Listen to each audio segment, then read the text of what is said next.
we'll see how well they roll, and both teams are good at putting together solid buggies. It looks like both of them have it out on the course. And Bedlam's coming out. If you want updated heat sheets, they're actually in the alumni tent. So if you want to go over there, you can grab some pieces of paper and kind of see the rolls that are going to happen today. And we get this stuff because we're geeks. But if you guys all want to get heat sheets, go to the alumni tent. You can grab some of those so you know who's going to roll when. And both of those teams still haven't put their buggies down, but and they're coming down now, it looks like. 5, 4, 3, 2, 1, ready, set. And the first official women's final race is on today, although we did have Signu roll a few minutes earlier. And it looks like Spirit is picking up a little bit of a lead already, as they're already out in front by about 2 buggy lengths with a pretty solid hill 1 by their pusher. And they're getting ready to make their transition from hill 1 to hill 2, and they made it about a second ahead of Fringe. Very nice. Haraka rolling very smoothly. And getting ready to push Haraka off into the free roll. Just, they give it a nice two-handed shove, full release, and got out of the way pretty quickly. So great hill 2 push by Sobi Makuta. And also off into the free roll, about 3 seconds back already, is the Fringe A buggy Bedlam, driven by Rebecca Paturkin. And so we're seeing some distance here.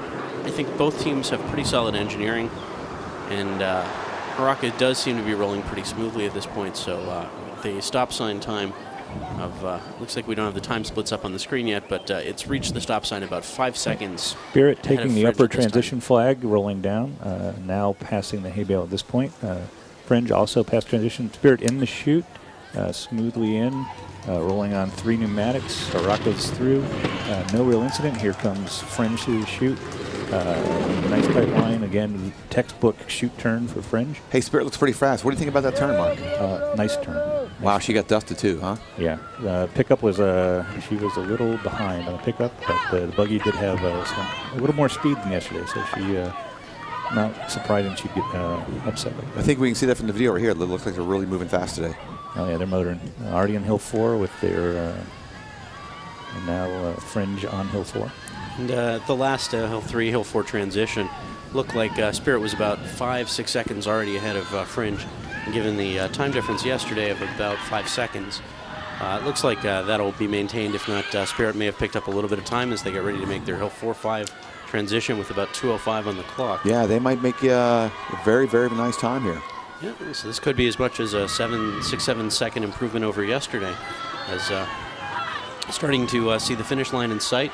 And we got a little bit more of an energized crowd going as we have a bit of a race here. If you can't hear coming through our microphone, they are really pumped up to do this well. And it looks like she may be even crossing the line at a time of about 2:32. Very nice, very nice. 5-second improvement over yesterday. And I think as Fringe, if they can get across the line in another few seconds, they will have improved a little bit on yesterday's time. But no, actually, they are now at crossing the line at around 2:44.5. So the Signu time earlier of 2:40 will actually bump them up at least into 6th place. Spirit, great job of going ahead and shaving off some time off your day 1 time. Very nice. While we have a break here, I would just like to remind everyone listening out there in TV land that we are not the official voice of sweepstakes. Anything we say is totally preliminary and not the official voice of sweepstakes. And also, I'd like to apologize in advance because I am sure I will mispronounce the name of a buggy or get an organization wrong. So if I say the Screamin' Winkamus is fishtailing through the chute and it was really the Golden Spog floundering about, I'm sorry.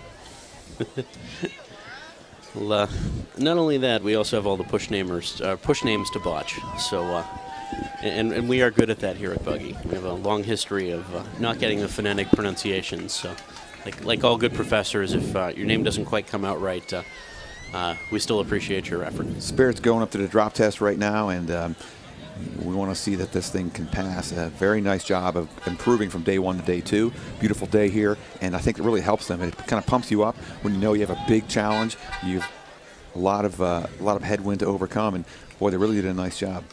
And if their time actually does stand around 2:33, Pika's A team yesterday only put up a time of 2:33.91. So it would be, at least from a preliminary standpoint, faster than the second place team from yesterday. Yeah, it's funny. They it looks like Spirit passed their drop test, and they've always, as far as I can remember, always been very, very good about meeting the safety requirements. So I wouldn't ever expect a Spirit buggy to not pass that drop test, but you know, they have to do it anyway. And great improvement off of that. It really can move them up, and we'll see what the other teams have in store. And it looks like Fringe has successfully completed their drop test as well. So their time will be official of 2:43 or so. And that 2:43 time is actually slower than the Signu reroll time. So Signu should at least move up one space in the rankings for today's women's heats.